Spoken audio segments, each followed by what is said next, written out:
Hey guys, my name is Grim. Thanks for joining me. I'm going to take you through my open world PvP build for Stamina Nightblade in the Somerset patch. It's kind of a mouthful. I want to begin by talking about some of the changes this patch, and then I'm going to go into how I've adapted my build around those changes and to cope with those changes.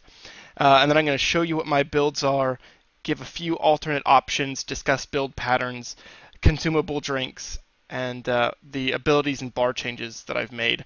I'll be putting the champion points that I'm running in the description, and we can discuss whether those are min-max later. If you have any questions about the build, please feel free to leave a comment. I'll be answering all of the questions I get.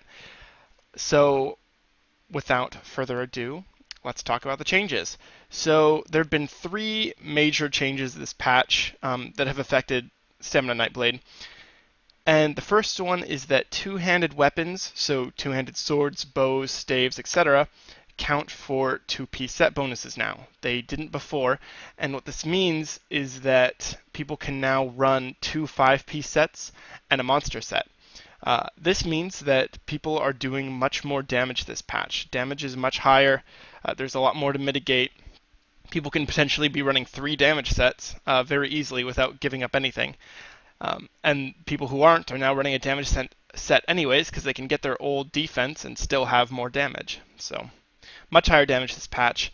Then the third thing is that there is now Oblivion damage. Loads is huge and it's something that you have to be able to deal with because there's no counter to it. It can't be mitigated. The only thing you can do is heal through it. So, this is how I have adapted to those changes. First of all, I'm wearing medium armor. I wear 5 medium armor pieces and 2 heavy pieces. What medium armor does for you is it makes you faster, it reduces the cost of your strongest mitigation, which is dodging, and it also increases your healing indirectly because now we can run rally. If we ran heavy armor, we'd have to run forward momentum, and then we'd lose our burst heal. So because rally is so strong, I think that running 5 heavy or I'm sorry, 2 heavy and 5 medium with rally is much tankier than running 5 heavy and forward momentum because you're not going to be able to mitigate some of the damage anyways, rendering heavy useless. You're not going to be as fast, and you're going to have to give up your burst heal to break snares, whereas in medium armor you can use shuffle to break snares.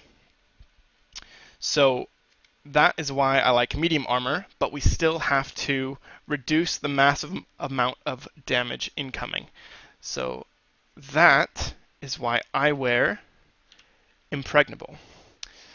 Impregnable armor gives you 2500 crit resistance, which is a lot, and it allows you to run more well-fitted, more infused, and still get really high crit resist. And crit resist is going to mitigate the type of damage that kills Nightblades most, which is burst damage. It significantly reduces the damage of critical hits by up to 60% if you're running roughly 4,000 crit resist. And that's big, that's a lot. And since a lot of people run high or at least moderately high crit damage, and crit damage is a lot of times what allows a burst combo to be so potent, Impregnable really helps negate that. Other changes that I've made just to my playstyle is I've added a bar in the bottom left corner of my UI, which helps me track my Shadow Ward uptime. So when you cast a Shadow ability, you gain Major Ward and Major Resolve. So you can see that reflected in the bottom left corner here. With 2 pieces of heavy armor, this passive lasts for 9 seconds, and it gives you Major Resolve and Major Ward. So you can see right now I've got 12.7k resistance. You cast a Shadow ability, and then your resistance goes up to 18k. So the goal is to have that up all the time, and between that and Impreg, you are incredibly tanky. We have other defensive options as well, such as cloaking, roll dodging, shadow image, different things like that. But making sure that you have really good Shadow Ward uptime is going to be important to survivability. So the third thing I do to help mitigate damage and help me survive is run Troll King. I really like Troll King. This patch, it's almost necessary. There are 2 other good options for monster sets, those being Bloodspawn, which is a little bit less tanky because you're losing a lot of healing, and Bloodspawn's proc isn't going to be up all the time. It's got good uptime, so it still will help you be tanky, but I think that healing is a lot stronger, and the healing can also help your teammates. Another thing that's nice about Bloodspawn is the ulti return that it gives to you will help you have more in-caps, but in-cap is so cheap anyways, I find that I don't normally need them, and it doesn't make that big of a difference, whereas Troll King makes a noticeable difference. The third option is if you want to go Glass Cannon, Celine's is a very powerful proc. You gain 1,000 max stamina, which will increase your damage, and then on top of that, the Celine's proc is nice because it layers on top of your combo. So you can do your combo as normal, and Celine's will just add another big hit to that, and you don't have to do anything unusual to proc it, and so it just adds damage to your combo, in addition to giving you 1,000 stam. So Celine's is really nice, but it is much less survivable. Having Troll King with this much resistance and impen and roll dodging and shade and whatever else makes you very tanky, and I like that a lot. It's very important to be tanky if you want to survive open world against potentially multiple attackers running all sorts of ridiculously high damage sets and sometimes multiple damage sets. So for those reasons, I really like Troll King. Now, to talk about the build patterns, I think that there are two dominant patterns that we're going to see people run a lot this patch. The first one is going to be a 5-5-2 pattern where you have two 5-piece sets that are active at all times. And so we'll look at that really quickly. So for this build, I have 5 Impreg and 5 Bone Pirate. Bone Pirate is a really great option because it gives you high damage via max stam and high recovery, which is really helpful because it allows you to run more weapon damage on your jewelry and still hit 2k stam recovery, which I think is kind of the sweet spot. If you can hit 2k stam recovery and 850 to 1000 magical recovery, you're in really good shape. Especially because Impreg gives you max stamina and magicka. You can run slightly lower than usual magicka recovery because we have so much max. So that's really nice. Running two sets like this only works now because Impreg will count as 2 pieces on the sword and bow bar. So you can have the Bone Pirate up all the time, and you can have Impreg up all the time. And so that's a really strong combination. My last build video uses almost exclusively this setup, the Bone Pirate Impreg. But there is another build pattern that I have come up with to adapt to some of the new damage sets that are in the game, in particular Slodes. And also it allows you to use the Master Bow. So that next setup is here, and this pattern is a 5-5-2-1 where you have a 5-piece bonus that's active all the time. That's going to be Impreg. I'm running 2 body and 3 jewelry. You have Troll King, so that's your 2-piece bonus. Then on your back bar, you're running the Master Bow, and on just your front bar, you can be running Slodes. This is really strong with Slodes in particular because if you cast Poison Injection on the back bar and switch to your Slodes bar, Slodes can still proc from Poison Injection that's not cast on the bar with Slodes active. So even though right now I don't have Slodes active, if I Poison Inject and bar swap, I still have a 10% chance every tick to proc Slodes, which is very strong. There it is. That's the Slodes proc right there, that purple thing. So even though I didn't attack him with my Slodes bar, casting Poison Injection and bar swapping did proc Slodes. So that's something to keep in mind. That's incredibly powerful. It means that you don't have to have Slodes on both bars. You can run the Master Bow back bar, and you can get the bonus that gives you, the 300 weapon damage bonus to enemies that have Poison Injection on them. So that increases your damage pretty significantly. And then when you layer that with Slodes, it's a powerful combo. If you don't want to run Slodes, you can still run this build pattern with several different sets.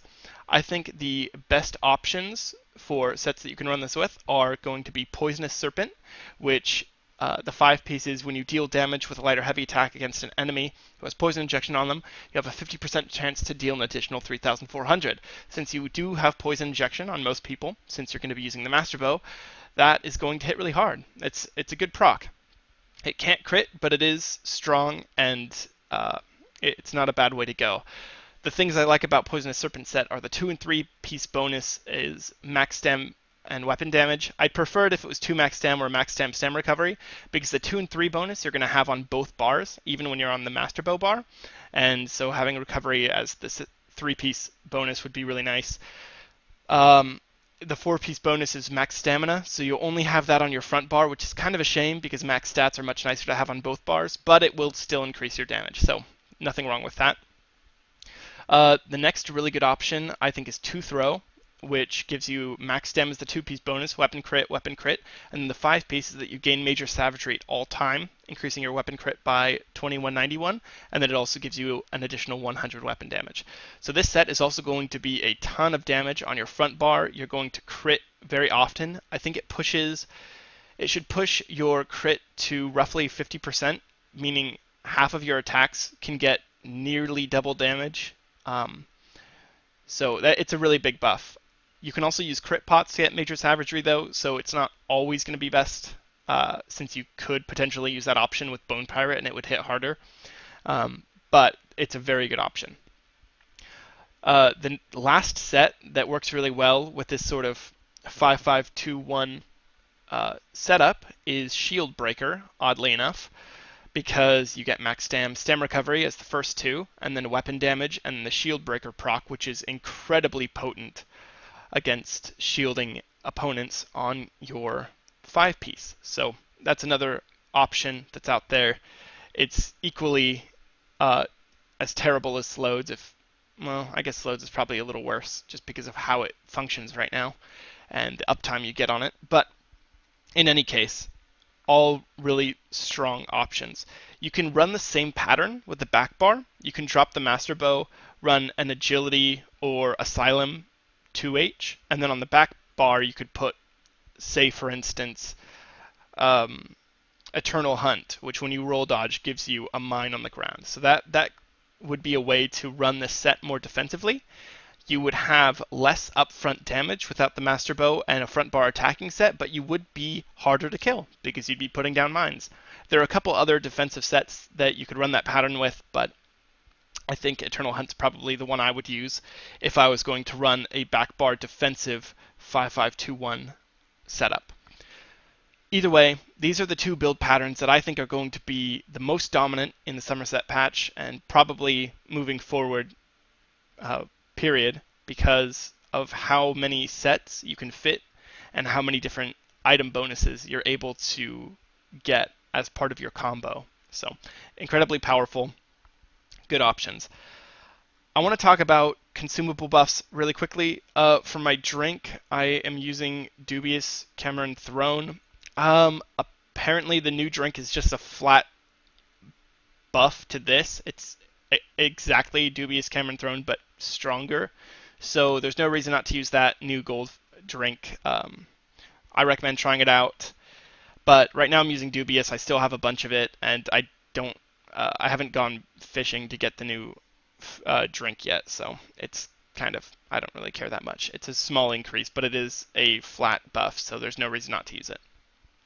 For potions, Nightblades runs several different types of potions. This is because drinking potions on cooldown is really important for generating your ult. Our passives allow us to generate ult when we do drink potions, so using potions a lot is nice, and I like to carry a lot on me. And they can be used for a lot of different utility purposes. So my tried and true, the thing I use the most are tripots. I always carry a ton of these with me. Right now I only have 5 because I do drink them so gratuitously.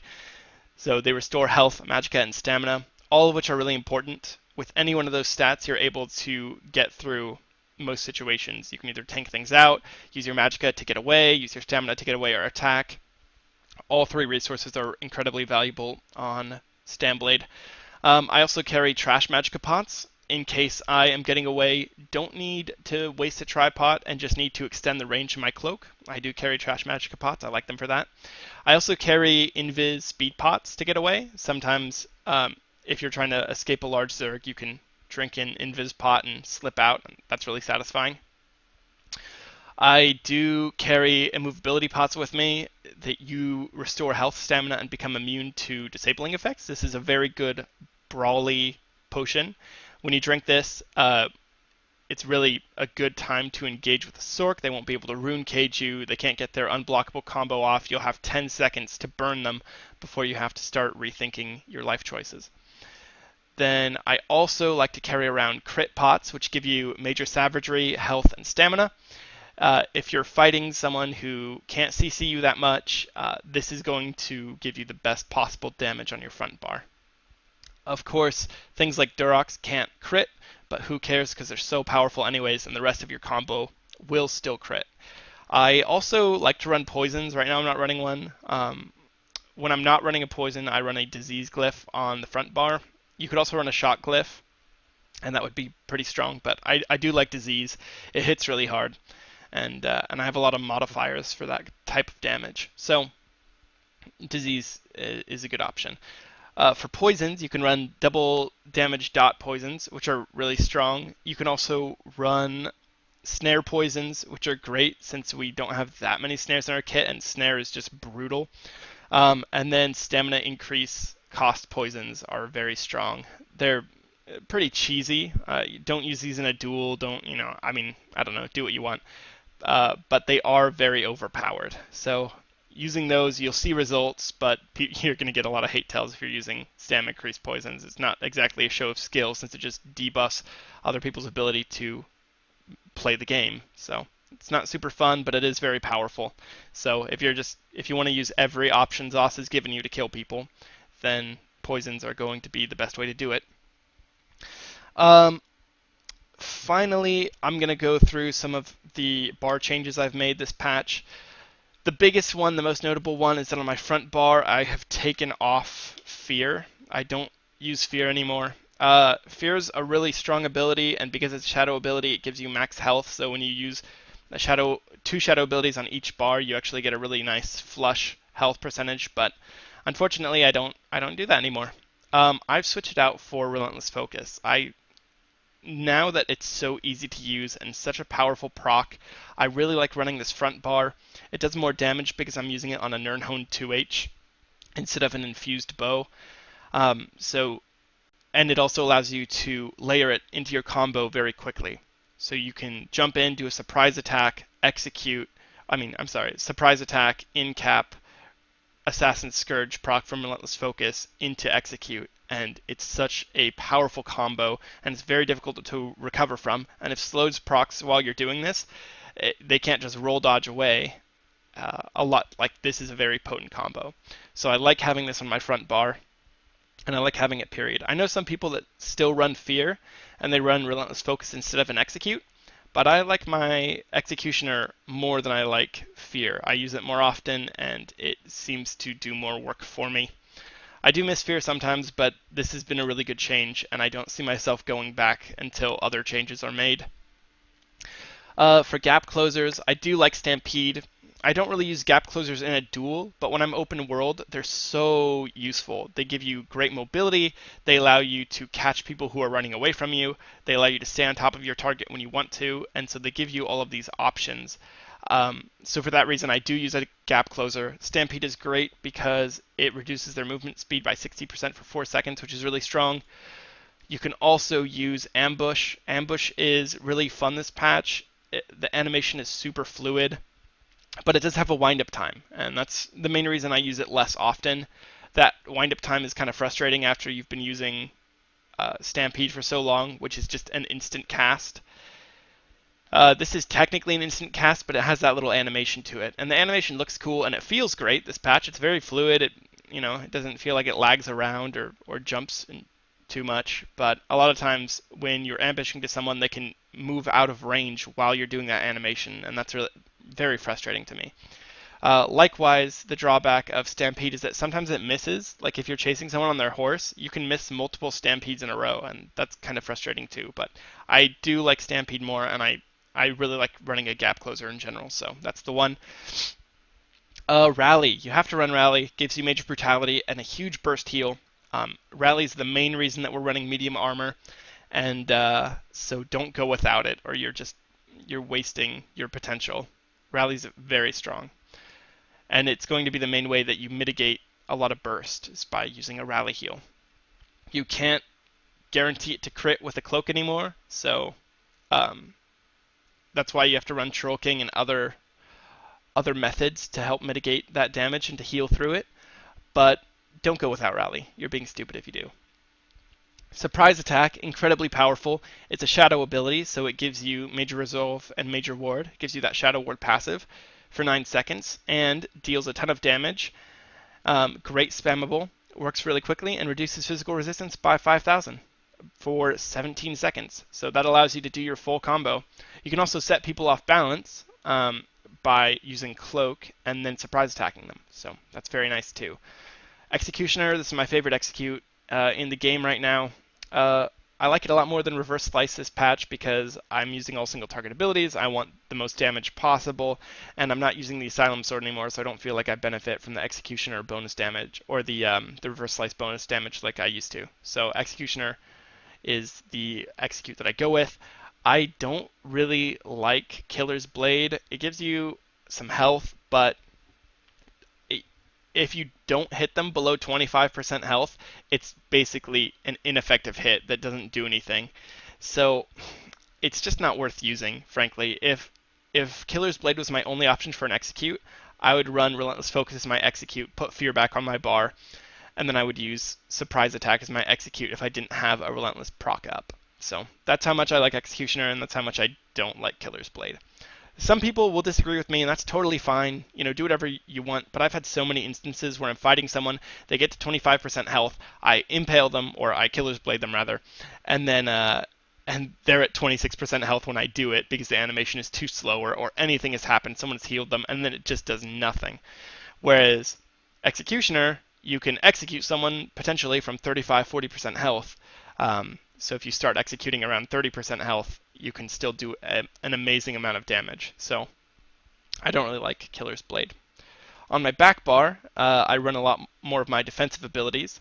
So I've got Shadowy Disguise, which is obvious. You cloak, and it's really nice. Now it's the only morph of cloak that actually cloaks you. It's the only one that turns you invisible. So you have to use it, which is too bad because the changes to crit healing mean that I would rather run the other morph that gives you minor Warden Resolve, but now that morph doesn't exist, so whatever, too bad. We're running Shadowy Disguise now. So, at least take advantage of it. At least you can cause things to crit more often, so that is nice, but I don't attack from Cloak too much, and when I do, it's normally a light attack first anyways, so it's not very helpful. Luckily, light attacks are buffed, so at least you get something out of it. In any case, there's no other option, so run Cloak. Shadow Image is very strong this patch. The biggest change to Shadow Image is that now you can put it down without a target. I don't have to be looking at another player or a target dummy to put it down. You'll also notice that putting it down procs Shadow Ward, and then porting back to it also refreshes Shadow Ward. So you don't have to worry about porting and then recasting to keep up your Shadow Ward uptime. So that's pretty cool. It's a lot of fun to use. It's a great way to bring your game to the next level because you'll be able to kite and get out of situations that normally you wouldn't be able to or shouldn't be able to. So it's a very fun ability. Shuffle is necessary because it removes snares and grants you a small immunity to snares. That's so valuable. Getting pinned down is going to kill you, so having Shuffle to remove those snares is really, really good. If you were running heavy armor and couldn't run Shuffle, we'd have to run Forward Momentum instead of Rally to get snare removal, so this is much nicer. It also gives you Major Evasion for 23 seconds, which is a very strong buff. A 15% dodge chance is just a 15% chance to dodge any projectile or direct damage attack that can be dodged, and that's really, really strong. So it essentially mitigates 15% of that type of damage over the course of a fight, so that's really nice. Poison Injection. I like Poison Injection a lot. I was originally running a Relentless instead of Poison Injection, but when I started using the Master Bow, you need Poison Injection for the Master Bow, and after doing that, I realized that I liked Poison Injection more than I liked Fear, so I moved Relentless Focus to the front bar, where I like it more anyways because of the combo, and I like Poison Injection on the back bar. Not only does it have an execute attached to it and deals a lot of damage, but it allows you to very consistently get your damage proc from your bow off. So you'll see I use an infused bow with a weapon damage enchant, but if you bar swap too quickly, you don't get that proc. That was a slow one because my mouse was on the screen for some reason. But you'll see if our weapon damage is at 1700 and you shoot, you don't always get it. And when you do, you get it for 28, which is much less than it should be. But if you use Poison Injection to slow down your rotation, wait, give it a second. Then you get the full buff. So I don't know why it does that. It acts a little weird. It's probably because if you bar swap before it lands, you still proc the enchantment, but it procs on a Nirnhone bar instead of on an infused bar. So you don't get the benefit of an infuse on your weapon damage enchant if you bar swap too quickly, and Poison Injection will help you slow that down so that you always get the infused multiplier on your weapon damage enchant. So that's worth knowing, and it's for that reason that I really, really like Poison Injection, just for keeping your tempo. And while you're keeping your tempo, it does damage. So it's basically like animation canceling your infused proc because it allows you to do damage while that infused proc is going off. Vigor, I like resolving Vigor instead of the other morph everyone does. It heals you for more, and that's what you need when you're running solo. And in small groups, it doesn't make that big a difference. If you're in a raid, you can run the other one, but resolving Vigor is necessary. You really want to run a morph of Vigor at the very least because you need a self-heal. I treat Vigor like a hot. It lasts 5 seconds, which isn't that long, but if you know that damage is going to be coming your way, cast it before you're, CC'd, because at least then you're healing while you're CC'd, not just taking damage with no repercussion. If you have your rally going and you have Vigor going, you can get CC'd and essentially passively heal your way through it. So that's a really good thing to do.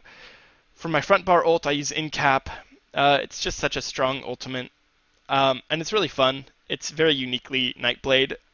A lot of people think that it's overperforming, but just to give my 2 cents about that, I don't think that it's Incap overperforming. I think other ults are boring and are underperforming. So if you want to talk about Incap being too strong, I would not say that Incap is too strong. I'd say the other ults are too weak, and more importantly, they're too boring. They're not fun to use. Incap is fun to use, so increasing the cost on it wouldn't make it more fun to use and make it less fun to use, and it wouldn't make any of the other ults more appealing. So I would make other class ults in particular more powerful, more fun. Like, what does Stamsork have to do ult-wise? What do they have to do? Dawnbreaker, that's pretty much it. So give them a real ult.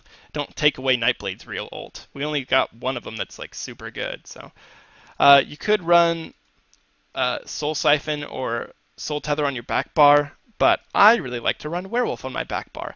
That 15% stam recovery is noticeable, and transforming into a werewolf every once in a while just to like scare some people, if you have a good one-on-one that you know you can win and you don't need the healing that much, transforming is really fun.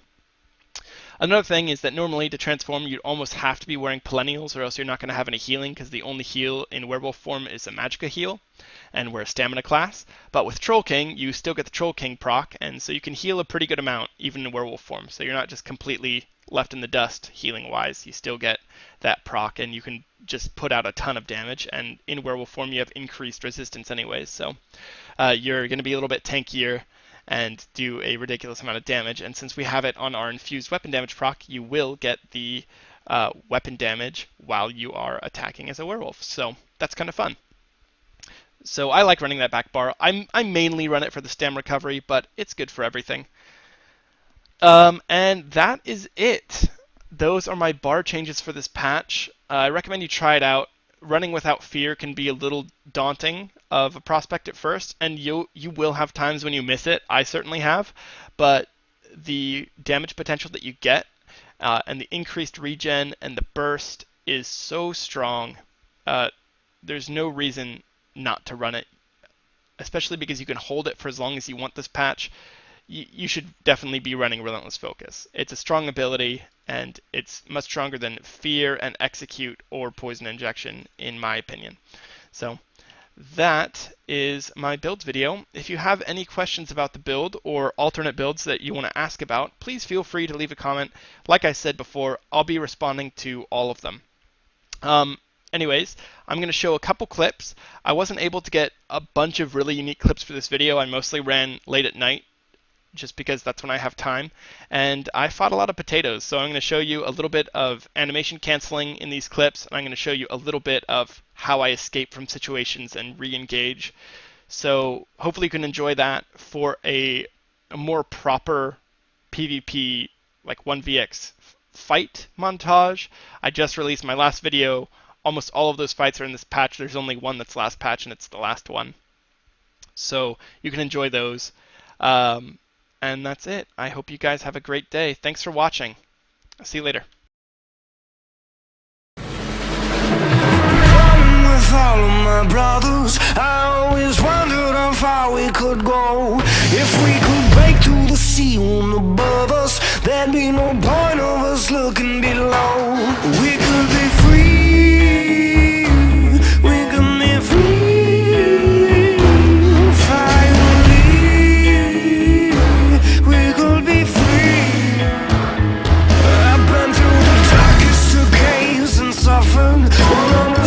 Off the end of the road, painted with passion, my favorite color. Open the life when the story gets old. We could be free.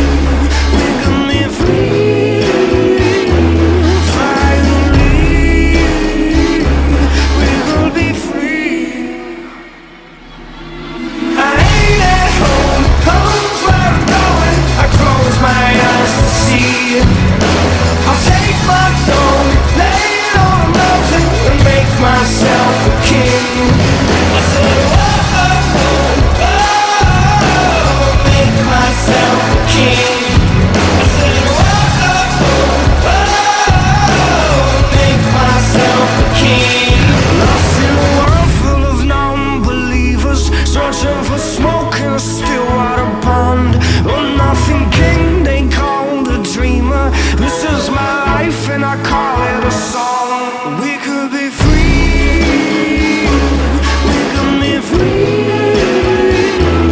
Finally, we could be free. I ain't at home. Home's where I'm going. I close my eyes to see. I'll take my throne, lay it on a mountain, and make myself a king. I said, whoa, oh, oh, make myself a king. I said, whoa, oh, oh, make myself a king. Kick through the shackles, walk through the chains. There's no repression, there's no one to blame like you.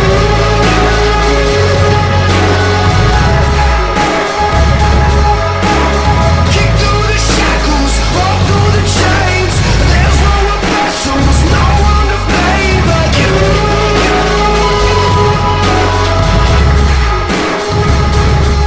I said, whoa, oh, oh, make myself a king. I said, whoa, oh, oh, make myself a king. I ain't at home, home's where I'm going. I close my eyes to see. I'll take my throne, lay it on a mountain, and make myself a king.